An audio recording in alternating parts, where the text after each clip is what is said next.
എന്തോ ചോദിച്ചോളി. അതിലുള്ള മറുചോദ്യം ഞങ്ങൾ മറന്നോണ്ട് ഞാൻ പിന്നെയും പറയാം. ആയിക്കോട്ടെ. സ്വമതീയത്തെ ആരോപിക്കാതെ. ശരി. അപ്പൊ ഈ സൈഫിന്റെ വിഷയം തീർന്നല്ലോ. അല്ല, സൈഫിന്റെ വിഷയം എന്തായി? അദ്ദേഹത്തിനെ കുറിച്ച് ആ ഗ്രന്ഥത്തിൽ അങ്ങനെ പറഞ്ഞിട്ടില്ല എന്ന് മറ്റൊന്നും അഭിപ്രായമുണ്ടോ? തഖ്രീബ് തഹ്ദീബ് ആ ഗ്രന്ഥം ഞാൻ കണ്ടതിന് ശേഷം പറയാം. ആയിക്കോട്ടെ. നിങ്ങളൊന്ന് ഫോൺ വിളിക്കണം നോക്കി. ആയിക്കോട്ടെ. ആയിക്കോട്ടെ.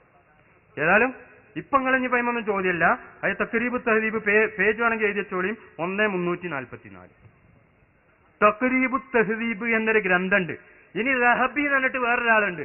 അത് പുത്തൻ പ്രസ്ഥാനക്കാരൊക്കെ അംഗീകരിക്കുന്ന ആളാണ് റഹബി. അദ്ദേഹം പറയുന്നത് എന്താണോ?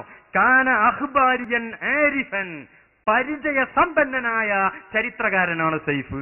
എന്നാൽ വന്നു മീസാനുൽ ഇഅ്തിദാലിന്റെ 2ാം വാള്യം 252 പേജിലും തഖ്രീബ് തഹ്ദീബിന്റെ 1ാം വാള്യം 344 പേജിലും പറഞ്ഞിട്ടുണ്ട്. അതുകൊണ്ട് സൈഫ് എന്ന് പറഞ്ഞ ഈ വ്യക്തി ഹദീസിലില്ല.